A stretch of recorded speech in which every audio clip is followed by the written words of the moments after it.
बिल्कुल अब तक की सबसे ब्रेकिंग खबर ये आ रही है कि टेलीकॉम पैकेज को कैबिनेट ने मंजूरी दे दी है। जी हाँ, टेलीकॉम पैकेज जिसका पिछले कैबिनेट एजेंडे में शामिल किया गया था लेकिन कुछ वजहों से टल गया था, उसको कैबिनेट ने अभी कुछ देर पहले जो कैबिनेट की बैठक खत्म हुई है उसमें टेलीकॉम पैकेज को मंजूरी दे दी गई है। ये जो टेलीकॉम पैकेज है उसमें जो मंजूरी दी गई है इसमें 2-3 महत्वपूर्ण बातें हैं। पहली बात कि एजीआर पेमेंट पर टेलीकॉम कंपनियों को राहत मिलेगी। इसका फायदा ये होगा कि जो कंपनियां वित्तीय रूप से थोड़ी सी कमजोर स्थिति में थी, दबाव में थी, उनको फायदा होगा। दूसरा जो प्रस्ताव था वो ये था कि सरकारी कंपनियों की देनदारी को इक्विटी में कन्वर्ट किया जाएगा, ये भी प्रस्ताव था। तो ये भी यहाँ पे जो है एक प्रस्ताव था जिस पर माना जा रहा है कैबिनेट में इस प्रस्ताव को भी मंजूरी दे दी गई है। 4 साल के लिए कंपनियों को एजीआर की रकम नहीं चुकानी होगी, ये भी एक प्रस्ताव था जिसको भी मंजूरी मिलने की संभावना है। लेकिन सबसे महत्वपूर्ण बात यह है कि टेलीकॉम पैकेज को मंजूरी दे दी गई है और यही वजह है कि 3 बजे इसकी औपचारिक जानकारी दी जाएगी। जब 3 बजे यहाँ पे आपको टेलीकॉम मिनिस्टर अश्विनी वैष्णव प्रेस कॉन्फ्रेंस करते हुए दिखेंगे।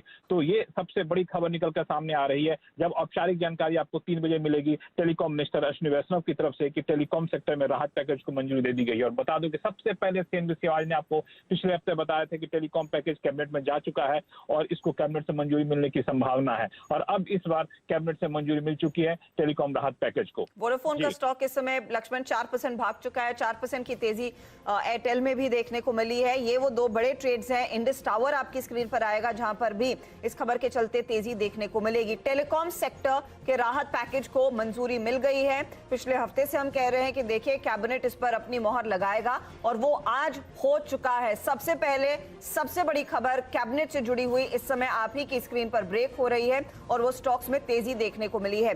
लक्ष्मण, अगर और डिटेल में ये बता सके एजीआर पेमेंट को लेकर क्या कुछ राहत मिलेगी, क्योंकि एजीआर का ही मसला था जहां पर सबसे ज्यादा दर्द देखने को मिला, उसी चक्कर में वोडाफोन का ये हाल हो चुका है। उम्मीद यही थी कि टेलीकॉम एक्टिविटी बेस्ड रेवेन्यू को क्लैरिफाई किया जाए एजीआर पेमेंट के लिए, क्या वो हो गया है? देखिए यहाँ पे दरअसल जो टेलीकॉम मंत्रालय में जिस तरीके से कैबिनेट के प्रस्ताव को अंतिम रूप दिया जा रहा था, टेलीकॉम कंपनियों से बातचीत की जा रही थी और वित्त मंत्रालय से सलाह मशविरा किया गया था, तो उसमें जो सबसे महत्वपूर्ण मुद्दा था वो यही था एजीआर को लेकर जिसका जिक्र आपने अभी किया है कि एजीआर के मामले में कुछ कंपनियों को राहत दी जाए। इसमें यह है कि 4 साल तक के लिए एजीआर के लिए कंपनियों को 4 साल के लिए कंपनियों को एजीआर की रकम ना चुकानी जाए, इस बात की राहत दी जाए। इस पर काफी हद तक विचार हुआ था और काफी हद तक सहमति बन गई थी। तो समझा जा रहा है कैबिनेट में इस प्रस्ताव को भी हरी झंडी दे दी गई है, क्योंकि टेलीकॉम कंपनियों के ऊपर जो वित्तीय दबाव था वो सबसे ज्यादा दबाव इस बात को लेकर था कि एजीआर पेमेंट में उनको दिक्कत हो रही है और भारी भरकम रकम यहाँ पे बकाया है। तो एजीआर पेमेंट को लेकर के जो है ये आपको एक बड़ी राहत आज टेलीकॉम पैकेज में मिलती हुई दिख रही है कैबिनेट से। लक्ष्मण, आप हमारे साथ बने रहिए, आई एम श्योर आपके हाथ कुछ और डिटेल्स आएंगे, मैं वापस आपके पास आऊंगी। स्टॉक्स में एक्शन देखने को मिल रहा है। इनफैक्ट एक टेलीकॉम एक्सपर्ट को भी हम डायल इन करने की कोशिश करेंगे कि 4 साल की मोहलत मिल रही है, आप कह सकते हैं 4 साल का मॉरिटोरियम दिया जा रहा है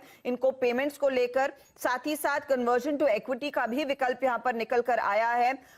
ड्यू डेट्स थोड़ी सी शिफ्ट होंगी, अलग अलग किश्तों में दरअसल इन कंपनियों को शायद यहां पर अपनी पेमेंट चुकाने का मौका मिलेगा। और स्पेक्ट्रम यूजेज चार्ज के लिए कैबिनेट ने क्या कहा है उस पर भी नजरें होंगी। लेकिन ये स्टॉक्स रेडार पर रखिए। 700 के पार निकला भारती एयरटेल आज ही और 729 के लेवल्स आ चुके हैं। गाबा साहब फटाफट ट्रेड दीजिए। भारती 5% ऊपर, इंडस स्टार भी देखिए, दोनों पर इस समय एक व्यू दीजिए। बिल्कुल, बस भारती एयरटेल में एक बहुत ही बढ़िया अप मूव है, इसका मोमेंटम कंटिन्यू रहेगा। Please subscribe our channel and hit the bell icon for latest and fastest stock related news.